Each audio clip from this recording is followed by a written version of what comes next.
It started in a place so ordinary, I almost missed it.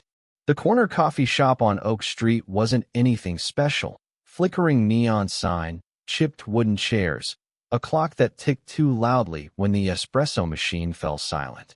But it was the only spot open late near campus, and I'd gotten used to sitting there after class, staring at unread texts on my phone, letting the night stretch itself thin. She came in like she belonged to another world. Not loud, not flashy, just steady. A woman in her mid-40s, hair tied back loosely, the kind of presence that made the air quieter without anyone noticing. She was my best friend's mom. I knew her in passing. Hellos at the door, a wave across the driveway. Nothing more. But here, away from porches and small talk, she looked different. Not untouchable, just herself. I was already sitting in my usual booth when she walked up to the counter. I heard her order before I saw her face. Black coffee. No sugar. Her voice was calm, but certain, the kind of voice that doesn't need to explain itself. The barista smiled. Same as last time. So she'd been here before. I hadn't noticed. When she turned, our eyes caught. Only for a second. She gave a small nod, almost like recognition, then went to the table by the window. I don't know why, but I kept glancing up from my book, pretending to read. My thumb folded the corner of the page back and forth until the paper softened. The silence between us wasn't awkward. It was heavier than that. Noticing her hands around the coffee cup, steady, patient, I realized I'd been holding my breath. She broke it first. You're always here this late? I blinked, not sure she was actually talking to me. Yeah? Most nights. I cleared my throat. Habit, I guess. She smiled. Not big, just a curve at the corner of her mouth. Better than staring at a screen until 2 a.m. I laughed a little too quickly. Yeah, I do that too sometimes. Her eyes flicked back to the window, but the smile stayed. We didn't need to fill the silence. For some reason, it felt better not to. A few minutes passed. I folded the napkin in front of me into a neat square, then unfolded it again, pretending I wasn't watching her reflection in the glass. She caught me once, and instead of looking away, she tilted her head like she was about to say something, but changed her mind. When she finally stood, I thought she'd leave without another word. But she walked past my booth, paused, and tapped the table lightly with her fingertips. Just 3 soft taps, like punctuation. This stays between us, she said quietly. Not a whisper, but meant only for me. And then she was gone. I sat there, staring at the napkin in my hands, the corners frayed from too much folding. My coffee had gone cold. On the screen of my phone, a new message appeared. Her name. Just her name. I didn't open it. Not yet. But I knew, whatever it said, I'd never forget this night. I didn't open her message that night, or the next morning, but it stayed in my head the way a song does when you only know one line. This stays between us. 2 days later, I saw her again. Not at the coffee shop, but on her porch, carrying a heavy bag of groceries. I almost walked past, pretending not to notice, but she caught me with the simplest thing. You're really going to let me drop this on the steps? I stopped. Right. Sorry.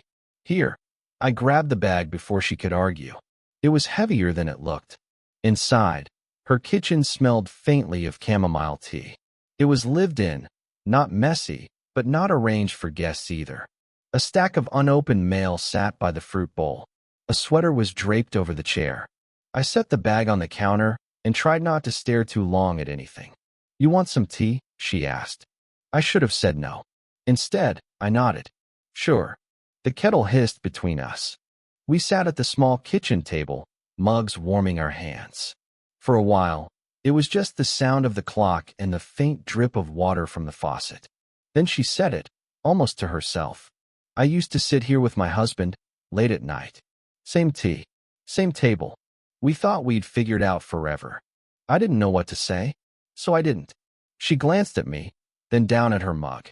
Sorry, that was heavier than I meant. No, it's fine, I said quickly. Too quickly. My fingers tapped the side of my cup. I don't really have anyone to sit with. Not like that. Her eyes softened, the kind of look that stays with you long after. You will. It should have ended there. But something about the way she said it made me want to stay. The silence stretched, but it wasn't empty. It was full of all the things neither of us could say out loud. I noticed her hand resting lightly on the table, her fingers close enough that if I shifted just an inch, I didn't. Instead, I said, I'm not sure I'd be any good at forever. She let out a quiet laugh. Not mocking, more like she understood. None of us are. The kettle clicked as it cooled. My phone buzzed in my pocket, but I didn't check it. The world outside felt distant, unimportant. When I finally stood to leave, she touched my arm lightly. Just a brush of her fingers, quick, almost accidental. But it wasn't. Not really. I'll see you around, she said. And I walked out, heart pounding, carrying nothing but the memory of her hand. I don't know why that moment stayed with me. Maybe because it felt like someone finally saw me. The next time I saw her, it wasn't planned. I was walking back from class when I noticed her car parked halfway up the curb, hood popped open. She stood there with her arms folded, staring at the engine like it had personally betrayed her. Need help? I asked, setting my backpack down. She exhaled, relief and annoyance tangled in one breath. If you know anything about cars, then yes. If not, just keep me company. I leaned over the hood, pretending to know more than I did. Really, I was aware of how close we were, her shoulder brushing mine as she leaned in, her perfume caught in the late afternoon air. You always rescue people like this? She teased. Only you, I said before I could stop myself. Her eyes flicked to mine, quick, sharp. Then she looked away. That silence, too loud, too heavy, stretched until a car horn blared behind us. I stepped back, nearly bumping into her. She laughed softly, shaking her head. We're a disaster. Somehow, the car started. She shut the hood, wiping her hands on a napkin from the glove box. I should have left then.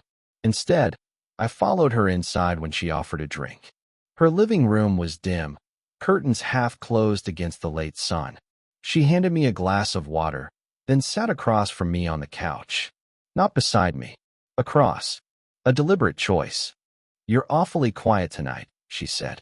I don't want to say the wrong thing. Her eyebrows lifted. Wrong to who? I didn't answer. Couldn't. My thumbs circled the rim of the glass until the condensation soaked my skin. She sighed, leaning back. You know, people notice things. Your friend. Neighbors. It doesn't take much. The words landed heavier than I expected. My chest tightened, like I'd been caught even though nothing had happened. Not yet. I tried to laugh it off. We're just what? Friends. Her lips pressed together. Not a smile, not quite denial. Just something suspended between the two. If you say so. For a long moment, the only sound was the hum of the refrigerator in the kitchen. Her gaze lingered on me longer than it should have. My hand, still holding the glass, trembled just enough that I set it down. She noticed. Of course she did. And then she moved. Just slightly. She leaned forward, elbows on her knees, her face closer to mine than it had ever been. Close enough that I could see the faint line at the corner of her mouth when she hesitated. I leaned too. The air between us shifted. Fragile. Unsteady. Then, the sound of keys rattling in the lock. A voice calling from outside. My friend. We froze. Inches apart, breath caught in the same silence. She pulled back first. Too quickly. Too smoothly. Go, she whispered. Now. And I did. My pulse still racing with what almost happened. It was late again, the kind of night where the air feels heavy even though nothing's happening. I found her outside, sitting on the bench in front of her porch. A half-empty mug rested by her side, steam long gone. She didn't look surprised to see me, just shifted slightly, leaving space. I sat down, careful not to sit too close. You're up late, I said. She smirked faintly. So are you. We sat in silence. The cicadas hummed. A dog barked a few streets over. My knee bounced without me meaning to. She noticed. You always fidget when you're holding something back, she said quietly. I froze. What makes you think I'm holding anything back? Her eyes slid toward me, sharp but tired. Because I do the same thing. The truth hung between us, unspoken but undeniable. I wanted to say it, that she was all I thought about, that her absence burned worse than her presence. But the words caught, stuck somewhere in my chest. Instead, I said, I saw you talking to that guy. At the shop, the one with the suit. Her expression shifted, barely. A co-worker, right? I muttered too quickly. She tilted her head, studying me. You sound jealous. The word cut deeper than I expected. I laughed, short and dry, trying to cover it. Maybe I am. Her face softened, not mocking, not distant. Just softer. You shouldn't be. Why not? My voice cracked on it. I hated that it did. You sit here with me. You look at me like that, and then I stopped. My fists clenched on my knees, forcing myself quiet. She didn't move right away. Then slowly, she reached out, placed her hand over mine. Warm. Steady. You're not the only one who thinks about this, she said. Barely more than a whisper. The air shifted. My throat tightened. Every sound, the cicadas, the distant hum of cars, fell away. I turned toward her, and she didn't look away. Her eyes were steady, but there was something behind them. Guilt, maybe, or fear, or something deeper she couldn't name. Then why? I started, but my voice failed. Her hand lingered on mine, just long enough. Then she pulled it back, resting it in her lap. Because it can't be that simple. We sat there, breath caught between us, like the night itself was waiting. I leaned forward, not enough to close the distance, just enough to feel the pull. She didn't move away. Her lips parted, a question trembling there. One she didn't speak, one I couldn't answer. And the silence asked it for her. The bench talk stayed with me for days. Her hand over mine, the half-spoken words. I replayed it every night, the way she didn't pull away until she had to. It should have meant we were moving toward something. Instead, everything changed. The first shift was small. She stopped coming to the coffee shop. At first, I thought it was coincidence. But then a week passed. No late-night runs, no casual hellos on the porch. Just absence, stretched out like a wire pulled too tight. I told myself not to care. Told myself I'd been reading too much into things. But my body betrayed me. Pausing outside her door longer than necessary. Checking the cafe windows every time I walked past. And then, one night, I saw her car wasn't in the driveway. I asked my friend casually where his mom was, trying to make it sound like nothing. He shrugged. She's been staying with her sister a lot. Divorce stuff, you know. Divorce. I hadn't known. Not really. It should have explained things. Instead, it made the silence heavier. When she finally appeared again, it wasn't at the cafe or the porch. It was in the grocery store. She was walking down the aisle with a man I didn't recognize. Older, confident, hand hovering just close enough to hers to mean something. I ducked before she saw me. Heart hammering, palms sweating, like I'd been caught doing something wrong. But I wasn't. We weren't. Still, I left without buying anything. That night, I sat in my room staring at my phone, the screen glowing with her name in my contacts. My thumb hovered over the keyboard. I typed. Did I do something wrong? Then erased it. Typed again. I miss our talks. Deleted that too. Finally, I wrote. I keep thinking about that night on the bench. And I didn't send it. The next day, she was back on the porch. Alone. Reading. Like nothing had changed. I almost went over, almost asked, almost sat down. But I didn't. I walked past, too quickly, pretending not to see the way she lifted her head at the sound of my steps. For the first time, I didn't turn back. That night, lying in bed, I realized something strange. I didn't feel heartbroken. I felt paused, like life forgot to finish the sentence. And that pause, that silence, felt louder than any goodbye. I hadn't planned to stop. I was just walking past her house, hands shoved in my pockets, telling myself it was too late, too far gone. But then I saw the light in her kitchen window. Warm, flickering against the curtains. And I couldn't keep walking. She was at the table when I knocked, a cup of tea cooling in front of her. For a second, she looked startled. Then she nodded, like she'd been waiting. Hi, I said. My voice felt too small for the room. Hi. She gestured to the chair across from her. I sat. The kettle ticked as it cooled, the only sound filling the silence we'd let grow too wide. My hands fidgeted with the edge of the placemat until I forced them flat on the table. I didn't know if I should come, I said finally.